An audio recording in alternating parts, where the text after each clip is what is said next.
Giedrius Meškelė, atstovauju Ignitis Renewables.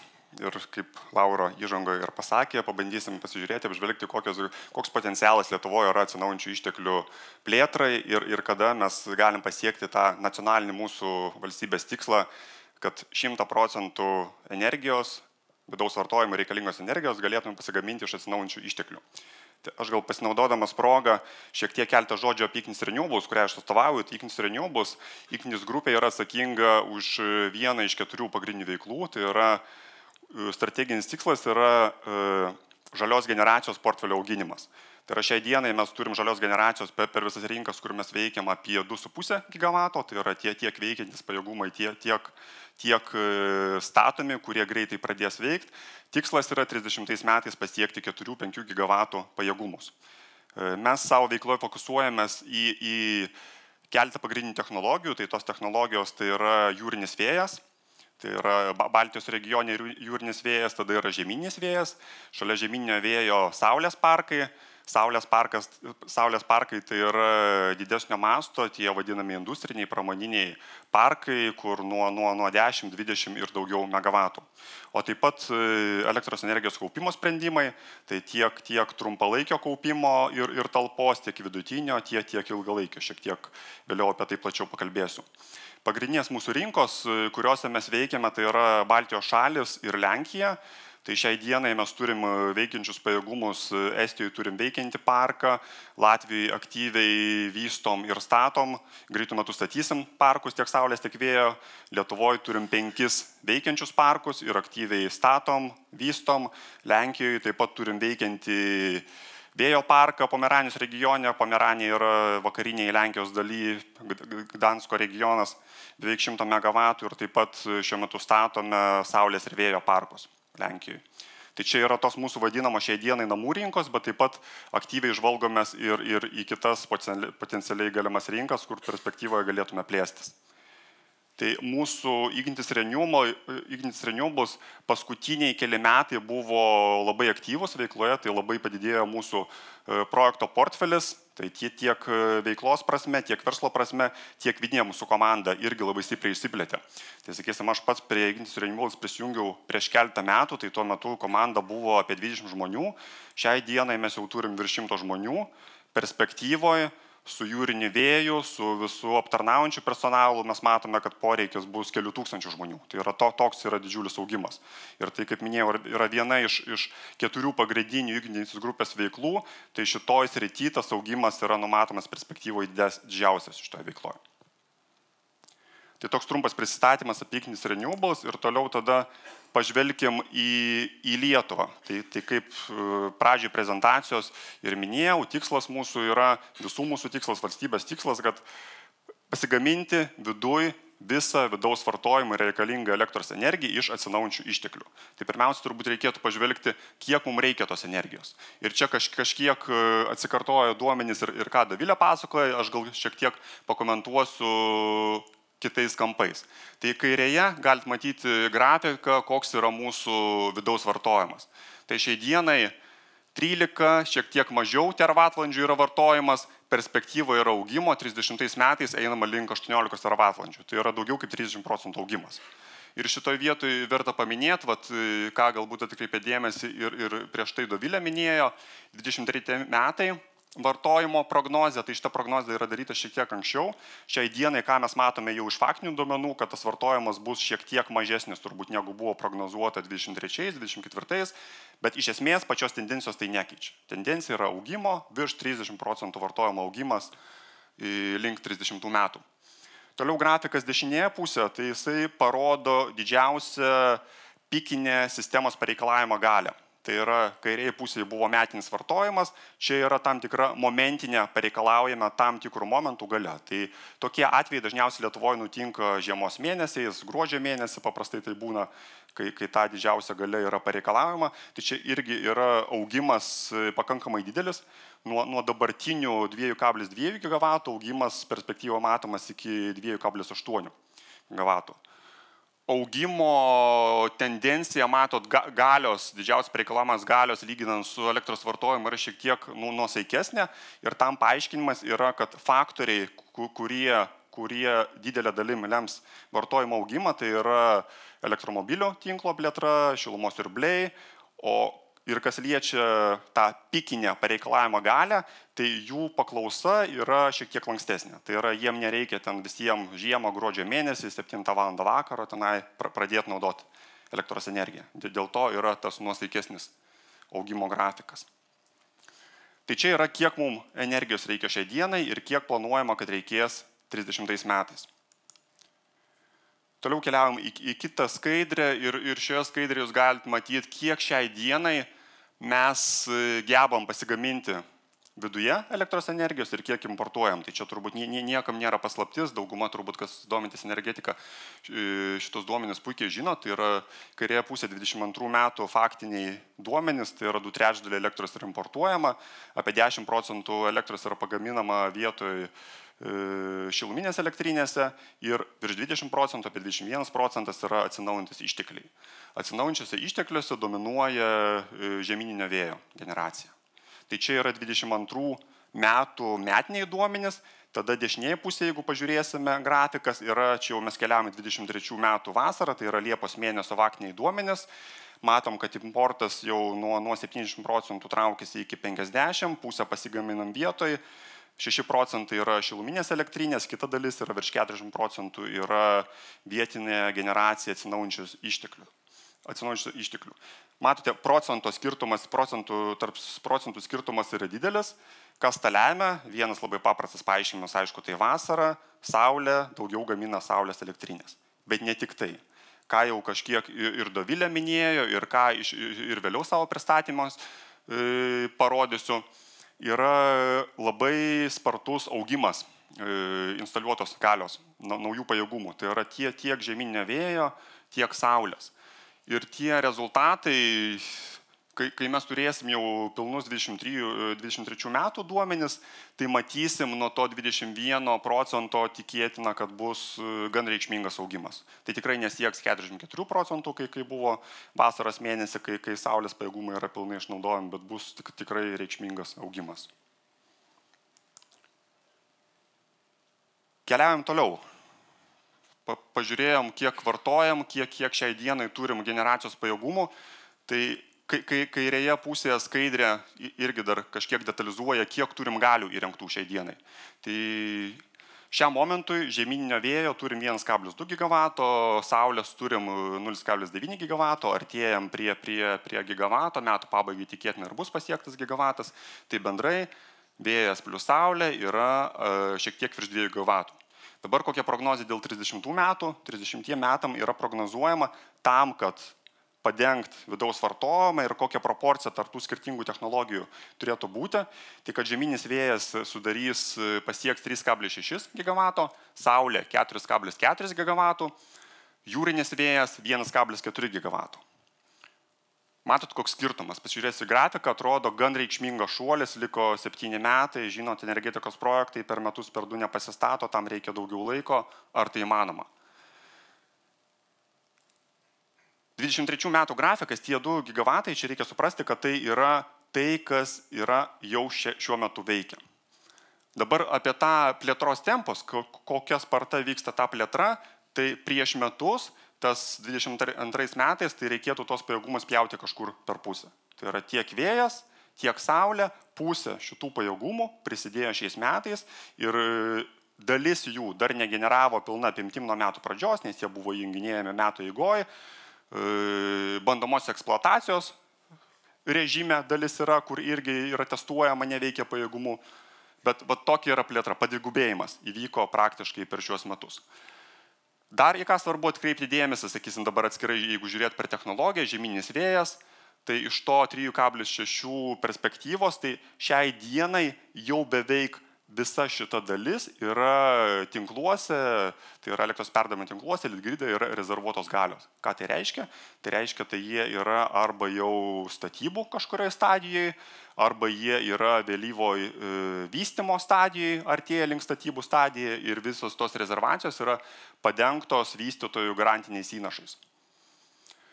Kalbant apie saulę, yra irgi turbūt ir kas domintės, jeigu ir nelabai domintės, tai viešoje erdvėje tikiu, kad matėt, Tai dėl saulės vystymo toksai nuo pernai metų pakankamai didelis bumas buvo. Pakankamai didelis bumas, paskui ten dėl įvairių priežasčių šiek tiek sustojo.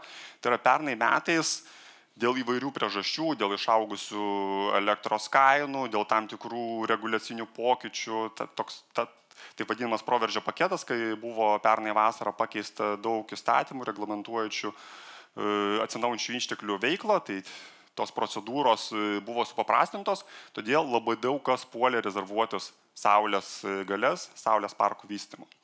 Tame tarpe puolė rezervuotis ir žaidėjai, kurie, sakysim, nėra profesionalų žaidėjai, tai nėra jų pagrindinė veikla energetika, tai yra kitų sektorių atstovai.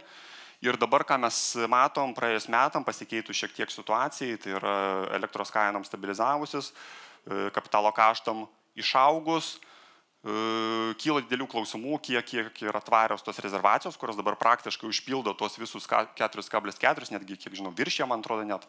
Tai tikėtina, kad dalis jų nėra tvarios, dalis tų saulės projektų greitų metų nesimaterializuos, bet jų vietą turės užimti kažkas kitas, kiti žaidėjai, kiti vystytojai.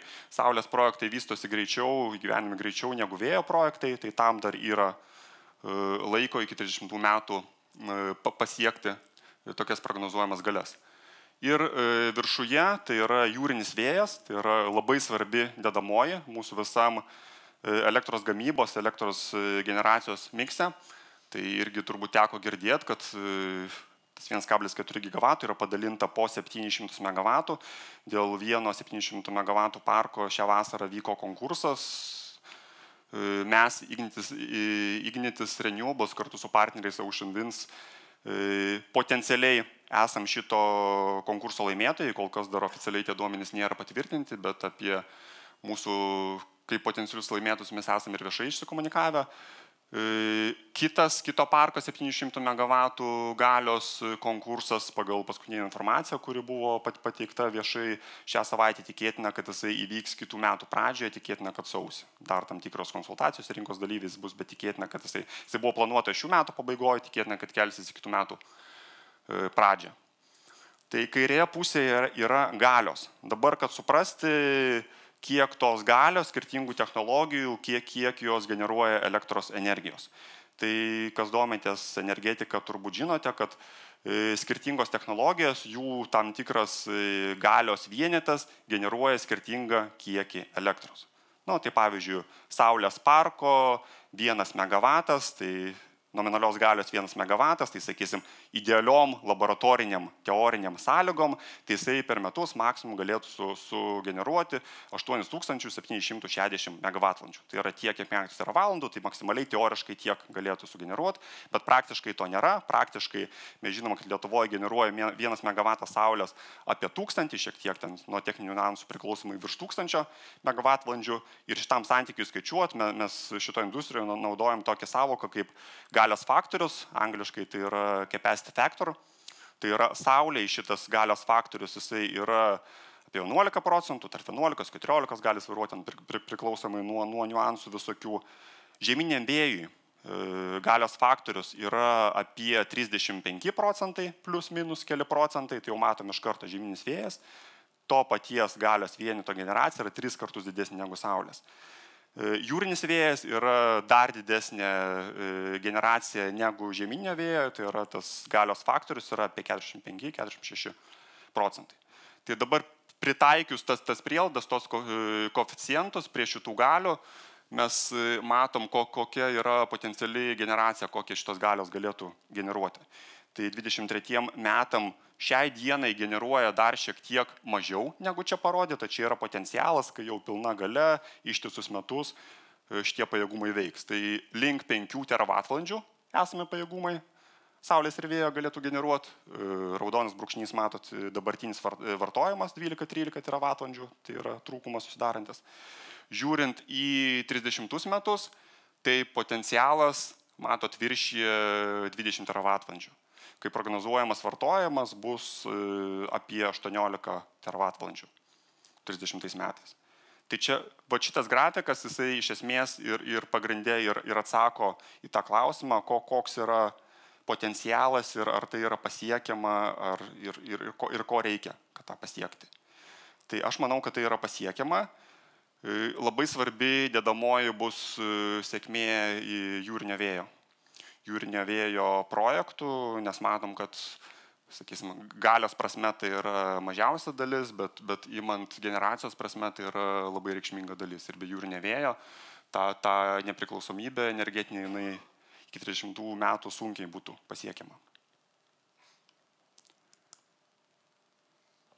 Ir paskutinė mano skaidrė apie mus kaip Ignitis Renewables, kaip mes prisidedam, Lietuvoje prisidedam. Aš minėjau apie Baltijos regioną, apie Lenkiją, ką mes veikiam, kaip Lietuvoje mes prisidedam prie generacijos pajėgumų didinimo. Tai yra projektai suskirstyti į vystymo stadiją, tai yra priešstatybinė stadija, statybinė stadija ir tie jau veikiantis pajėgumai. Ir vystymo stadija čia yra svarbu paminėti, kad tai yra tik tai viešai atskleisti projektai, kurie yra jau pažengusioje vystymo stadijoje. Tai yra be šito, dar yra labai didelis portfelis tų projektų, kurie yra ankstesnėse vystymo stadijose, jie kol kas nėra viešai atskleisti ir jie savo vėlesnę vystymo stadiją pasieks kažkur metų, 2-3 metų laikotarpį. Tai jūrinį vėją jau minėjau, tada kalbant apie žemyninį vėją, tai šiai dienai turim Lietuvoje 5 veikiančius vėjo parkus, tai yra Jurbarke, Tauragės rajone 2 parkai, Kretingoje, Mažeikiuose mūsų pačių pastatytas vėjo parkas šiais metais užbaigėm statybas 63 MW, dar jisai testavimo režime. Artimiausiu metu planuojam užbaigti testavimus, gauti leidimą gamybai, bet jau nuo vasaros jisai jau turi galimybę veikti pilna gale. Tai yra 121 veikiančių parkų pajėgumai, tada vėjo vystomi ir statomi 195 ir 105 MW, tai čia iš esmės yra tas pats regionas, tai yra Kelmės rajone. Mūsų šią vasarą įsigyti parkai, įsigyti priešstatybiniai stadijoje, tai mes toliau būsim atsakingi už šitų projektų įgyvendimą. Tai 105 MW, 16 vėjo jėgainių šiuo metu vyksta statybos, pamatai yra liejami. Beveik 200 MW yra galutiniai vystymo stadijai, tai yra šiuo metu gaunami statybos leidimai, liko keletą gauti paskutinių statybos leidimų ir iš esmės statybos kitais metais, kitų metų pradžioje irgi prasidės. Tai Kelmės rajone bendrai 300 MW planuojam, kad 25 metais jau generuos pilna galia. Dabar, kad suprasti tie 300 MW, koks čia potencialas yra, kiek elektros sugeneruos, tai yra beveik 1 TWh. Jeigu tiksliau 0,9 TWh. Tai yra pakankamai reikšminga dalis. Kad įsivaizduot, matėt nuo to dabartinio vartojimo apie 12 TWh. Jeigu tą 12 TWh dar paskirstyt, kiek vartoja verslas, kiek vartoja gyventojai, gyventojai tame vartoja apie 3,5 TWh, tai va čia apie 25% dabartinio visų Lietuvos gyventojų vartojimo galėtų būti padengta vien iš šitų 300 MW parko Kelmės rajone. Ir apatinė eilutė saulės pajėgumai. Tai šiuo metu Tauragės rajone statom saulės parką 22 MW. Tas parkas yra statomas prie mūsų veikiančio vėjo parko, tai yra tam tikros energijos panaudojamos išnaudojant bendrą infrastruktūrą, tai yra keliai, kabeliai, pajungimo taškas tas pats, taupant kaštus ir planuojam, kad šitas parkas pradės veikti kitų metų pirmoje pusėje. Antrą ketvirtį tikėtina. Prie vystomų parkų 290 MW, tai yra vienas didelis parkas mūsų vystomas yra Jonavos rajone, tai ten 250 MW didžiulis parkas. Tai tikėtina, kad perėjus į sekančią stadiją, į statybinę stadiją, jo generacija galėtų prasidėti 26 metais. Ir taip pat ne per seniausia papildomus pajėgumus tinkle rezervavom dar keliam parkam mažesniem, bet jie tokie, sakysim, labiau inovatyvus galbūt, inovatyvus ta prasme, kad jie kartu su kaupikliu, su baterija. Tai yra tiek Jurbarko rajone prie veikiančio vėjo parko, tiek Tauragės rajone, kur irgi turim veikiantį vėjo parką, statom saulės parką ir dar papildomai rezervavom saulės galias su baterija. Šiuo metu modeliuojam, skaičiuojam, kaip tas dalykas ekonomiškai atrodo. Tai tiek apie Ignitis Renewables ir turbūt apibendrinant viską, rezumuot galėčiau nuo ko ir pradėjom. Tai tas Lietuvos tikslas tapti energetiškai nepriklausomais Aš ir mes kaip organizacija manom, kad jis yra pasiekiamas. Lietuva yra geroj pozicijoje, kad tą tikslą pasiekti jau 30 metais. Tai yra pilnai susigeneruoti visą reikiamą elektros energiją iš atsinaujančių šaltinių. Ir mes kaip Ignis Renewables planuojam reikšmingą dalį tame užimti ir aktyviai per to prisidėti.